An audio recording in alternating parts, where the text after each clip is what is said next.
Bismillahirrahmanirrahim. Alhamdulillah wassalatu wassalamu ala Rasulillah amma ba'du. Akhirnya kita menuju kepada penyebutan tentang sirah beliau Shallallahu alaihi wasallam secara global sebelum diangkat menjadi nabi. Jadi Nabi Muhammad Shallallahu alaihi wasallam dalam perkembangan hidupnya itu mempunyai keistimewaan yang lain daripada orang-orang yang berada di zamannya. Beliau adalah tipe yang ideal dari sisi kejernihan berpikir, ketajaman memandang. Beliau memiliki porsi kecerdasan, kecerdikan yang lebih. Pemikirannya itu orisinal.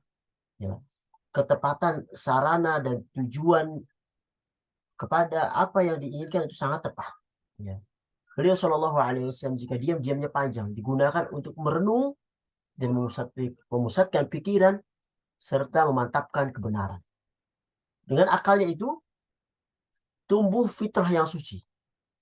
Beliau memonitor lembaran kehidupan, urusan manusia, kondisi banyak kelompok, karena beliau juga mengacukan segala bentuk khurafat, bahkan menjauhkan diri dari hal tersebut.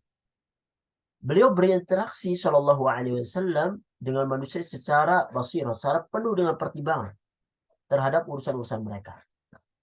Beliau berpartisipasi di dalamnya jika itu baik. Jika tidak, maka beliau tidak berpartisipasi. Bahkan beliau memilih untuk mengasingkan diri. Beliau tidak pernah minum khamr, tidak pernah makan daging yang dipersembahkan kepada berhala, tidak pernah menghadiri hari-hari besar yang digunakan untuk berhala-berhala mereka atau pesta-pesta. Bahkan dari sejak masih kanak-kanak, beliau sudah menghindari sesembahan yang batil tersebut. Lebih dari itu, tidak ada sesuatu pun yang paling dibenci oleh beliau Shallallahu Alaihi Wasallam selain sumpah-sumpah mereka dengan nama tuhan-tuhan mereka Lata dan Uzza. Para hadirin rahmatullah subhanahu wa ta'ala, dan ini adalah penjagaan Allah subhanahu wa ta'ala, inayah dari Allah subhanahu wa ta'ala untuk menghalangi nabinya sallallahu alaihi wasallam dari hal-hal yang tidak sesuai dengan apa yang Allah subhanahu wa ta'ala perintahkan. Ibnu Athir meriwayatkan bahwasanya Rasulullah sallallahu alaihi wasallam bersabda bahwasanya beliau mengatakan hanya pernah 2 kali aku berkeinginan untuk melakukan apa yang pernah dilakukan orang-orang jahiliyah. Namun semua itu dihalangi oleh Allah Subhanahu wa taala sehingga aku tidak melakukannya lagi.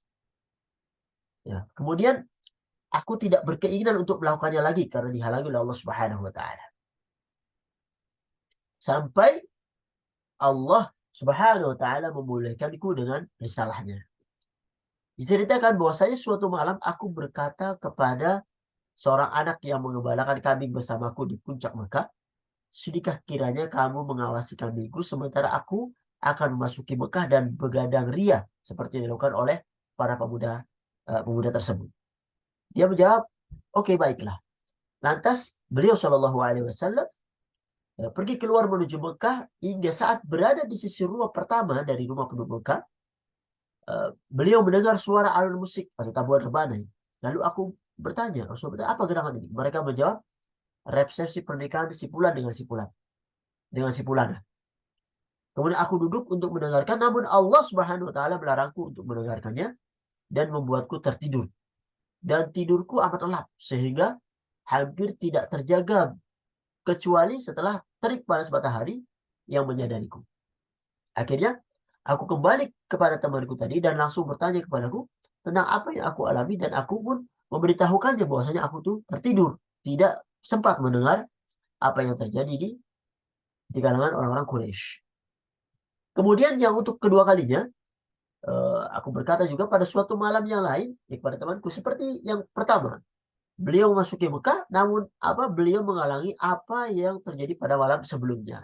Lantas beliau Shallallahu Alaihi Wasallam menyebutkan tidak pernah lagi berkeinginan untuk melakukan hal yang buruk. Nabi Shallallahu Alaihi Wasallam memiliki keistimewaan dalam tabiatnya baik, akhlaknya mulia, sifat-sifatnya terpuji. Beliau adalah orang yang paling utama dari sisi murah, yaitu menjaga kesucian dan kehormatan dirinya. Beliau Shallallahu Alaihi Wasallam paling baik akhlaknya, paling agung dalam bertetangga, paling agung sifat bijaknya, paling jujur bicaranya, wataknya paling lembut, jiwanya paling suci, dan beliau dermawan ya, dalam kebajikan. Shallallahu Alaihi Wasallam. Bahkan beliau itu dalam beramal dengan amalan yang paling baik. Beliau menepati janji, sangat amanah, bahkan beliau dijuluki dengan Al-Amin, orang yang amanah. Ya. Dan semua ini ada pada diri beliau Shallallahu Alaihi Wasallam merupakan kepribadian yang soleh, ya, budi pekerti yang disenangi oleh orang-orang yang ada di sekitarnya. Bahkan akhlak beliau Shallallahu Alaihi Wasallam sebagaimana yang dikatakan oleh istrinya Ummul Mukminin Khadijah radhiyallahu anha, bahwasanya engkau adalah orang yang memikul beban orang lemah, memberi nafkah orang miskin, menjamu tamu, selalu menolong dalam upaya penegakan segala bentuk kebenaran.